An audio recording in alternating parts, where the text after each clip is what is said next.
प्यारे बच्चों, आज का जो हमारा टॉपिक है उस टॉपिक का नाम है उसने कहा था। ठीक है, आप लोग को दिखाई दे रहा होगा उसने कहा था। ये आपका दिगंत जो आपका पुस्तक है 12th का, उसी का एक दूसरा नंबर चैप्टर है, अध्याय है। तो उसका ऑब्जेक्टिव हम लोग देखेंगे। तो आइए देखते हैं। सबसे पहला क्वेश्चन आप लोग का जो है, ठीक है, क्वेश्चन दिख रहा है बढ़िया से, कैमरा भी देखना है ना, दिख रहा है कि नहीं दिख रहा है? हाँ ठीक है, ठीक है, दिख रहा है। ब्राइटनेस थोड़ा कुछ ज्यादा लग रहा है।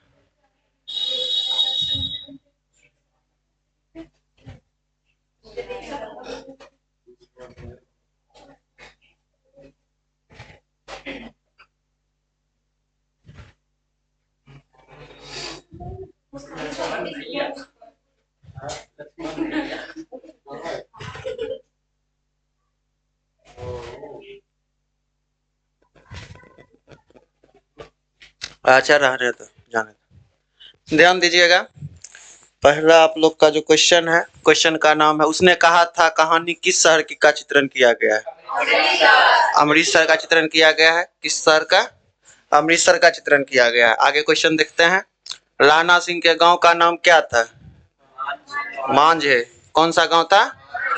मांझे। लाना सिंह के गांव का जो नाम था वो था मांझे। ठीक है, वहीं पे इसका जमीन था जहां पे ये छुट्टी लेकर के आया था जमीन की पैरवी करने के लिए। ठीक है, आगे हम लोग देखते हैं। आगे क्वेश्चन है, लहना सिंह किस पद पर था? जमादार था। लहना सिंह क्या था? जमादार। सूबेदार कौन था? हजारा सिंह। हजारा सिंह जो था क्या था?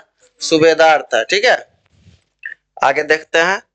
आगे आपका क्वेश्चन है, लहना सिंह की मृत्यु किसके गोद में हुई थी? कि बजीरा सिंह के गोद में लहना सिंह की मृत्यु हुई थी। ठीक है, बजीरा सिंह की गोद में लहना सिंह की मृत्यु हुई थी। आगे क्वेश्चन देखते हैं। पलटून का विदूषक कौन था? पलटून का विदूषक कौन था? बजीरा सिंह था। कौन था? बजीरा सिंह था। ठीक है, सूबेदार हजारा सिंह के लड़के का नाम क्या था? बोधा सिंह। सूबेदार हजारा सिंह के लड़का का नाम क्या था? बोधा सिंह। ठीक है, आप लोग याद रखिएगा। नेक्स्ट क्वेश्चन है, भारतीय सिपाहियों को का किसके साथ संघर्ष हुआ था? किसके साथ संघर्ष हुआ था? जर्मनियों के साथ में संघर्ष हुआ था। जीता कौन था? भारतीय सिपाही। ठीक है, जर्मनी लेफ्टन को किसने मार गिराया? किसने मार गिराया था? लहना सिंह ने मार गिराया था। कौन मार गिराया था? लहना सिंह मार गिराया था। ठीक है, सिख राइफल में जमादार लहना सिंह का नंबर क्या था? 77। याद रखिएगा, उसका नंबर कितना था? 77। ध्यान रखिएगा। ठीक है, सरकार ने सूबेदार को जमीन कहाँ पे दिया था? लॉयलपुर में दिया था। कहाँ दिया था? लॉयल था इसलिए लॉयलपुर में उसको जमीन दिया गया था। ठीक है, सरकार के द्वारा। चलिए आगे हम लोग देखते हैं। गुलेरी जी का जन्म कहाँ हुआ था? हिमाचल प्रदेश, कांगड़ा। ठीक है, कहाँ हुआ था? जयपुर राजस्थान में हुआ था। अच्छा ठीक है। चंद्रधर शर्मा गुलेरी, गुलेर हिमाचल प्रदेश कांगड़ा, गलत दिया हुआ होगा, कांगड़ा होगा। ठीक है, कांगड़ा हिमाचल प्रदेश होगा। ठीक है, सुखमय जीवन किसकी कीर्ति है? सुखमय जीवन किसकी कीर्ति है? चंद्रधर शर्मा गुलेरी। ठीक है, चंद्रधर शर्मा गुलेरी। उसके बाद उसने कहा था कहानी कब प्रकाशित हुई थी? 1915 में। कब प्रकाशित हुई थी? 1915 में। याद रखिएगा आप लोग। आगे, कछुआ धर्म किसकी कीर्ति है?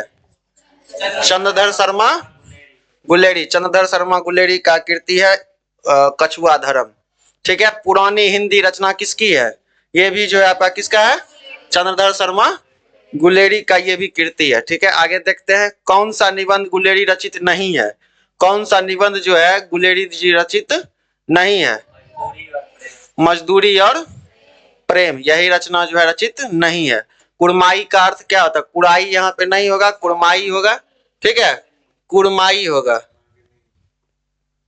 कुड़माई, कुड़माई, कुड़माई का अर्थ होता है मंगनी। ठीक है, कुड़माई का अर्थ होता है मंगनी। बोधा कौन था? सूबेदार हजारा सिंह का बेटा था। कौन? बोधा सिंह। ठीक है, आगे हम लोग देखते हैं। चंद्रधर शर्मा गुलेरी की कहानी कौन सी है?